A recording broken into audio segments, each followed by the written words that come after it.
Borders carved by men who had never set foot in the deserts they sliced. Letters promising freedom went out with one hand, while maps promised the same land to someone else. An empire falls, and in the scramble, oil routes turn into borders, rebels into kings, and temporary occupations into decades of conflict. This is not distant history. It is the operating system of today's Middle East. This is Armchair Archaeology. Tonight, we follow the paper trail from the Arab Revolt and Sykes Picot to Balfour and the Mandates, 1916 to 1923, through Mosul's oil and straight lines that hide bargains. The decisive moves were not in trenches. They were behind doors with pencils, maps, and deniability. And there is one astonishing detail. A ruler was chosen for a country he had never even visited. That story waits in the conclusion, and the map will not look the same. What could make a map pick a king first and then introduce him to his kingdom? Before we start, if you enjoy exploring how the past still shapes the present, consider subscribing. It helps us keep unraveling these hidden blueprints of history together. The late Ottoman Middle East was not blank sand waiting for rulers. It was a lived mosaic held together by habit and negotiation. Provinces like Aleppo, Baghdad, and Basra were each a vilayet, an Ottoman province, subdivided into sanjaks, the district tier below. Daily life moved through shared systems. Pilgrims followed caravan roads, merchants used the telegraph, and towns paid taxes that kept courts and markets open. Law was layered. A Sharia judge handled family and inheritance. A commercial court applied European-style codes, and a governor balanced local alliances with imperial orders.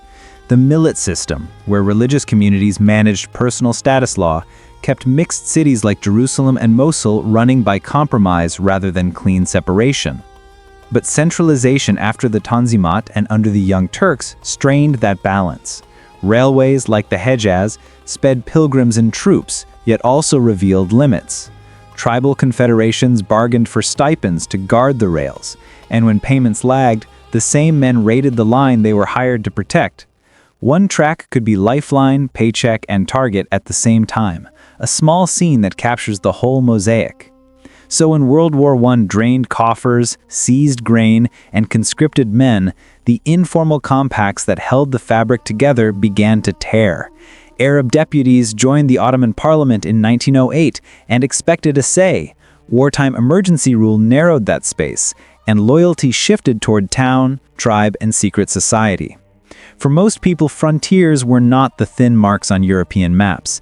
They were the checkpoints, ferry crossings, tax posts, and alliances that made a week possible.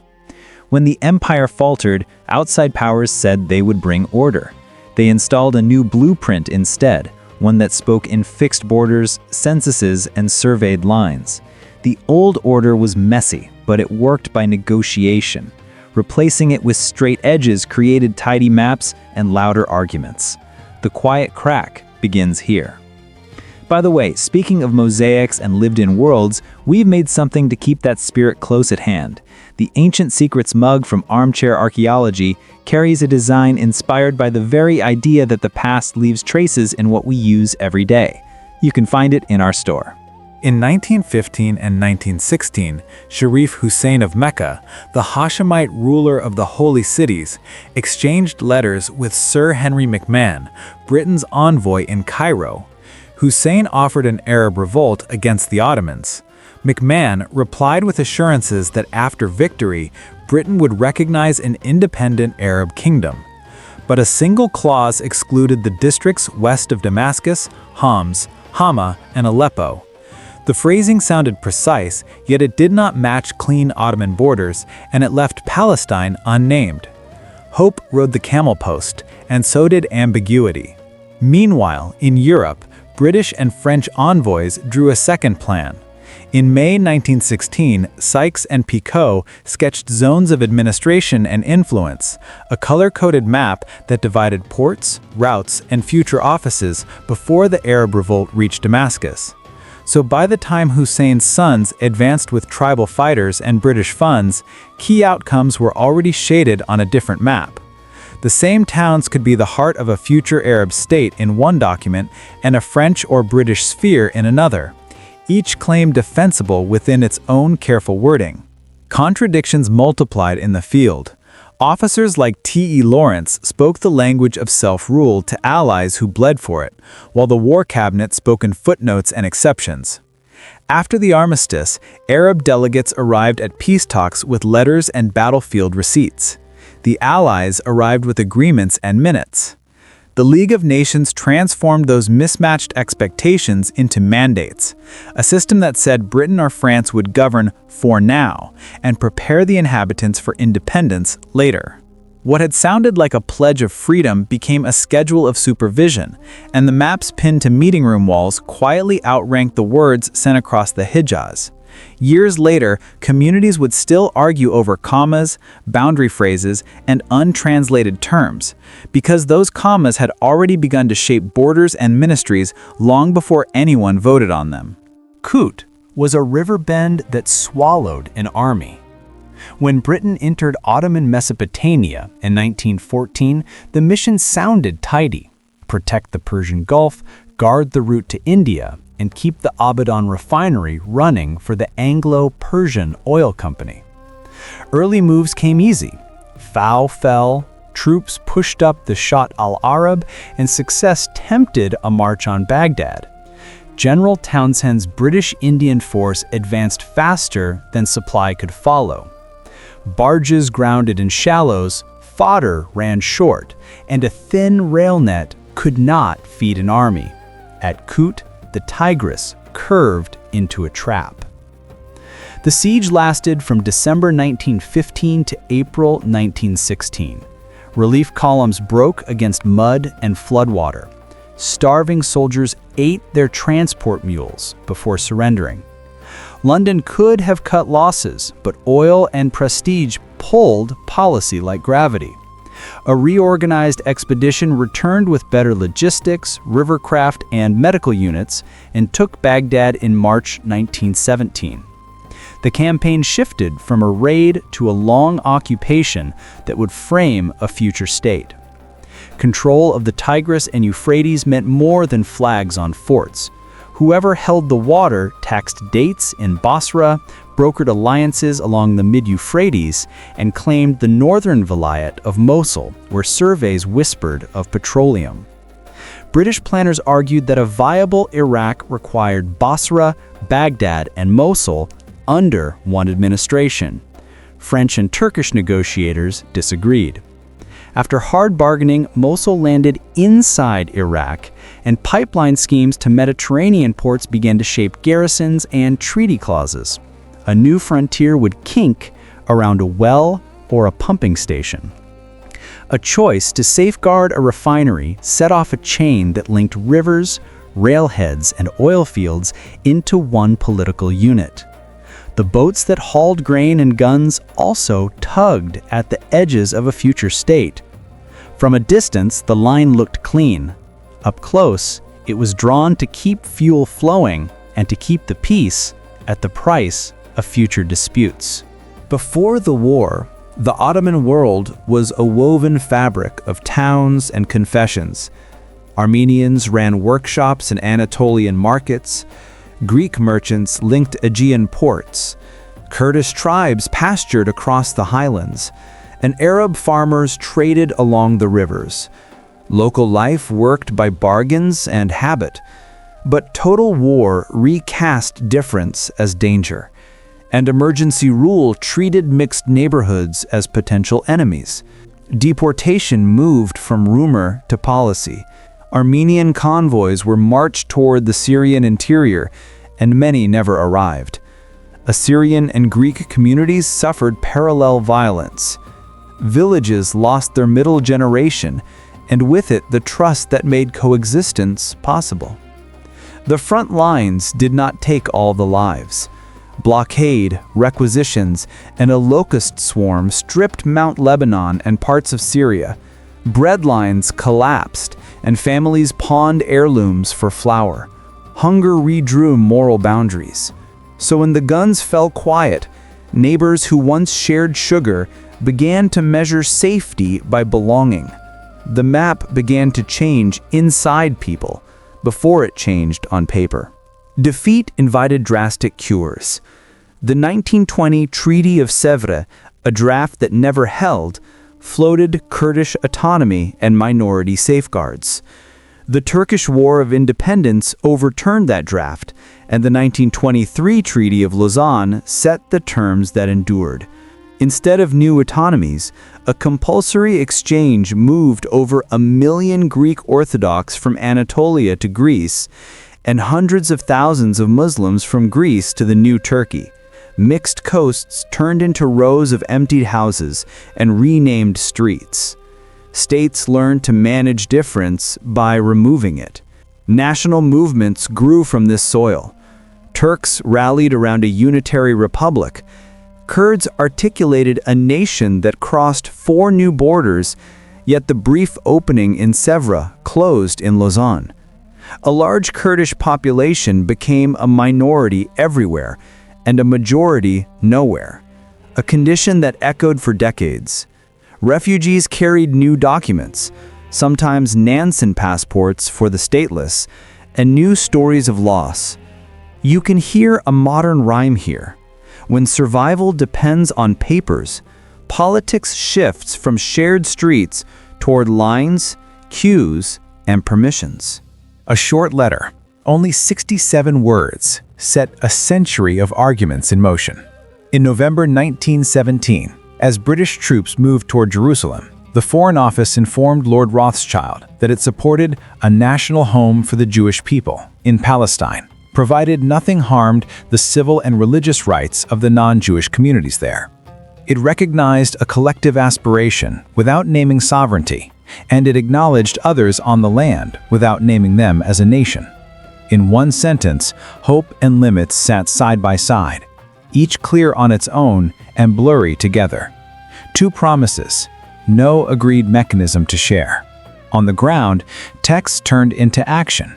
Zionist institutions expanded land purchase, immigration networks, and Hebrew schooling, energized by European anti-Semitism and wartime upheaval. Arab notables in Palestine read the same words and saw the risk of becoming a managed majority. British administrators tried to balance with reports and commissions, but each clarification opened a new dispute.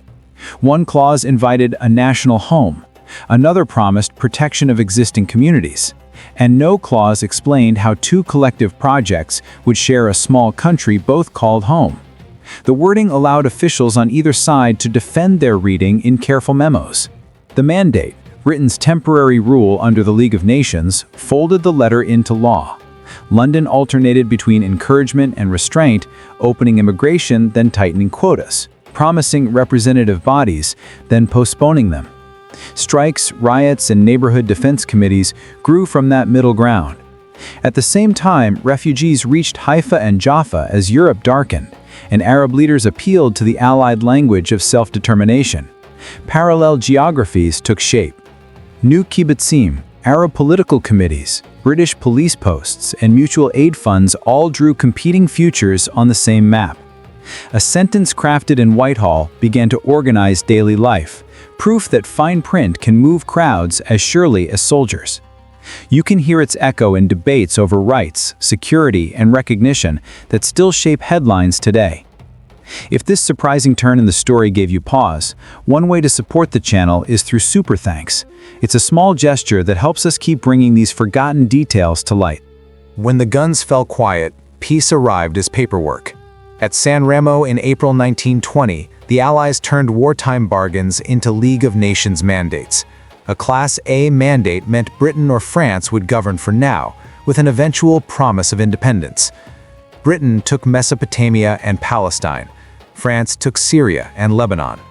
The Balfour language was folded into the Palestine Mandate, while Paris received comforting lines about development and representation in Syria. Events moved faster than files. In Damascus, Faisal's short Syrian Arab kingdom tried to build ministries and an army, then fell to French forces at Misalun in July 1920. In Mesopotamia that same summer, revolt against taxes and foreign officers pushed London to trade direct occupation for a treaty and a throne. Transjordan was carved from the Palestine Mandate as a more manageable sphere, with a Hashemite emir and a British advisor in Amman. The wider settlement kept shifting.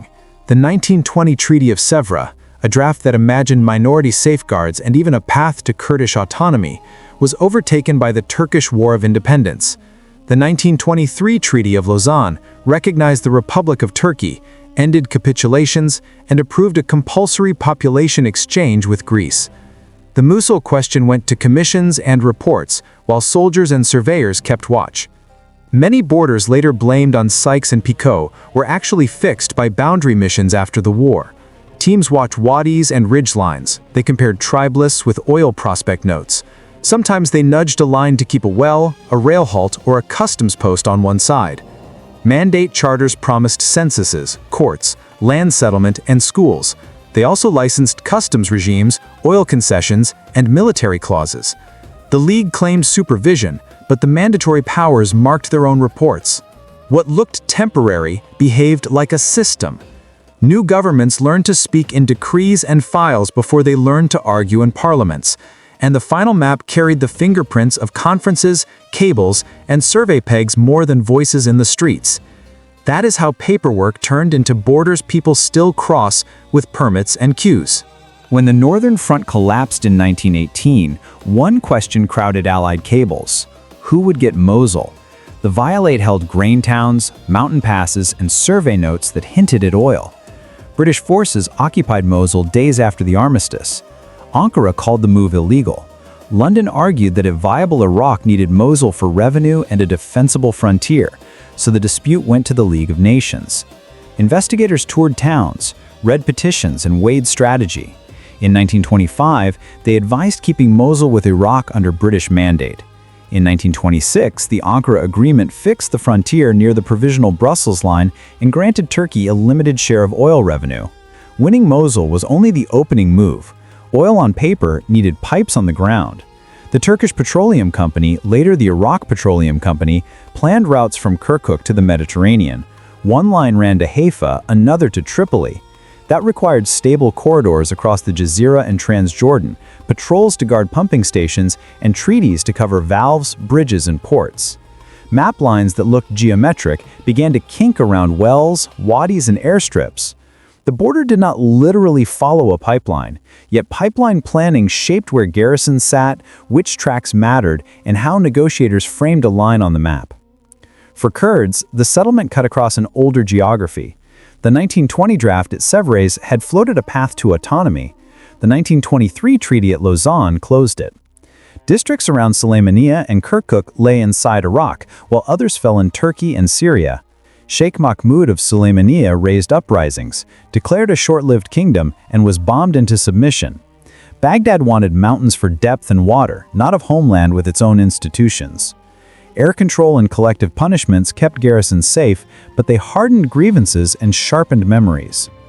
By the early 1930s, the pipelines were flowing. Royalty checks reached Baghdad. Patrols rode the pipeline road. From a distance, the frontier looked neat. Up close, it felt like a seam stitched to keep oil moving and demands contained, a seam that tugged politics toward the valves. The way borders bent to pipelines leaves a fascinating question. Do you think resources shape the region more than promises in politics? Share your thoughts in the comments. I'd love to hear your take. Sharif Hussein of Mecca, head of the Hashemite family that claimed descent from the Prophet, bet on revolt and British letters. His sons, Ali, Abdullah, and Faisal, raised banners in the Hijaz with tribal allies and British gold. The Ottoman flag fell in Mecca and Jeddah, and a door seemed to open toward an Arab kingdom. But in Central Arabia, Abdulaziz ibn Saud, ruler of Najd, was assembling a different answer to power, built on patronage across oases and the Ikhwan, militant tribal allies who enforced a strict doctrine and cut rival tax and shrine networks. Two projects advanced on the same peninsula with different tools. Faisal tried to anchor a Syrian state after the war. French troops ended it at Maisalan in 1920. So London lifted him to Baghdad in 1921 and staged a referendum that confirmed a decision already made. Abdullah moved up from Ma'an and set up in Amman. Ali inherited the Hijaz. The Ikhwan kept riding, testing frontiers and raiding caravans, while diplomacy tried to freeze lines on paper. In 1924 and 1925, the balance flipped. Ibn Saud's forces took Taif, then Medina, and finally Jeddah. Ali sailed into exile, and Ibn Saud joined the crowns of Hijaz and Najd, soon styled as Saudi Arabia. So the guardianship of the holy cities shifted from the Hashemites to a rising inland power that prized discipline over ceremony. The Hashemites did not vanish. With British support, they held 2 thrones in Iraq under Faisal and in Transjordan under Abdullah, and stitched legitimacy from lineage, treaties, and ministries. Their survival depended on balancing tribes and cities while accommodating imperial advisors. Saudi strength grew from control of pilgrimage routes and the consolidation of the interior. The rivalry did not end in a duel. It settled into a regional arrangement. Holy cities under Riyadh, river capitals under Hashemite kings. A frontier that preserved 2 different claims about where authority in Arabia should come from and who should wear it. Revolt was not an interruption of the mandates. It was the grammar they used to rule.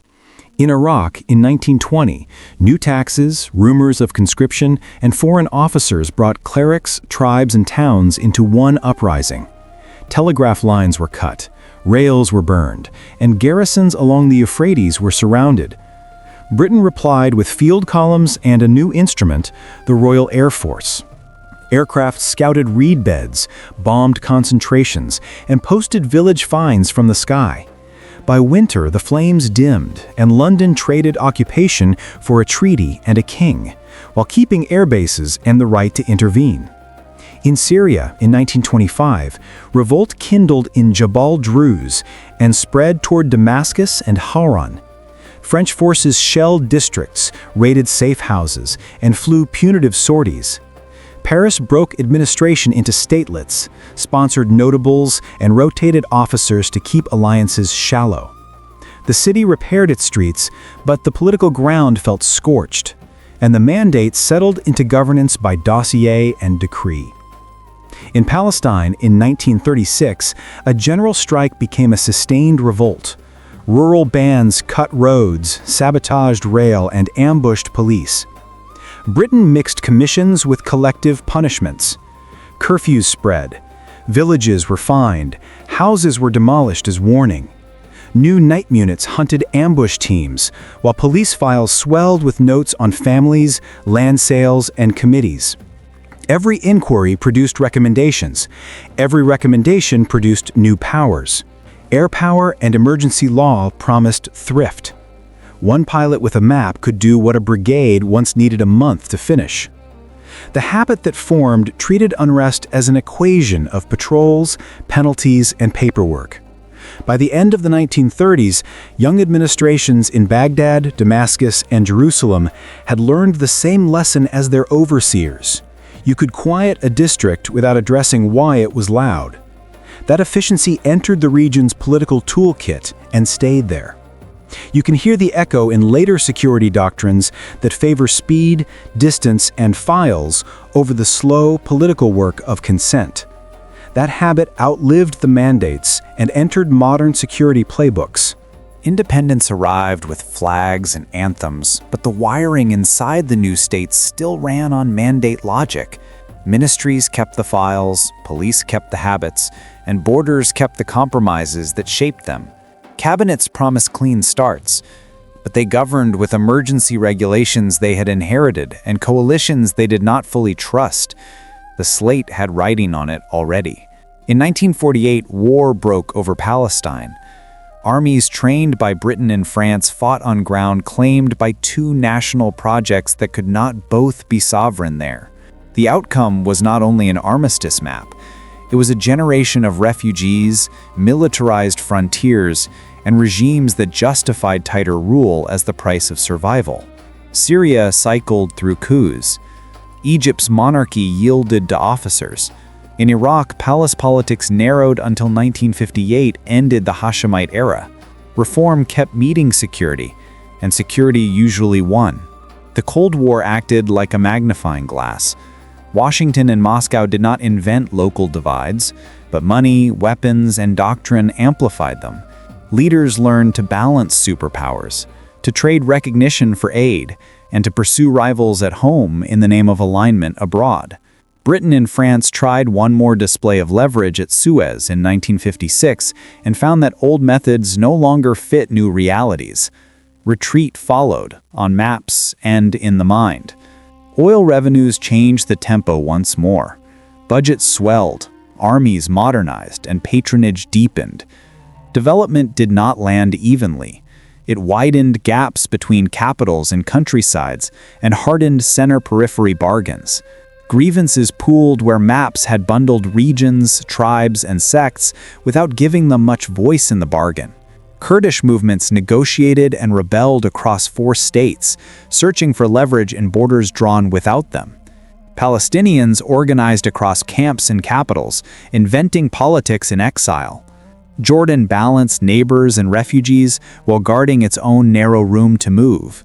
Lebanon's pact bent under strain and cracked into civil war. The sparks were new. The kindling often came from earlier choices, when borders were fixed for strategy and rulers were selected for convenience.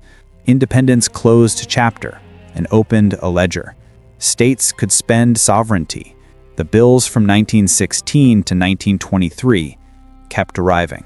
We followed letters that promised different futures, maps that shaded the same land twice, and campaigns where rivers and oil set the pace. Promises made to win a war became mandates that taught states to speak in files and fines. Borders that looked simple from afar were adjusted for wells, rail halts, and patrol roads. That is why arguments over land, return, autonomy, and security still echo with the vocabulary of 1916 to 1923. Here is the payoff we saved for the end. We followed letters, maps, and campaigns for a reason. In 1921, Britain crowned Faisal I as King of Iraq, a country he had never set foot in before being chosen to rule. One king, selected first, then introduced to his kingdom. That single fact is not a curiosity. It is a key that unlocks the blueprint. If rulers could be imported and borders could bend to pipelines and survey pegs, then today's disputes were built into the operating instructions from the start. What shaped the present more, secret texts or boundary commissions? Which single decision from that era still works today? Tell me in the comments. If this helped reframe the map, please like, subscribe to Armchair Archaeology, and tap the bell so you do not miss what we uncover next. Until next time, keep questioning, stay curious, and remember, the past is not behind the map, it is inside the lines we still live with.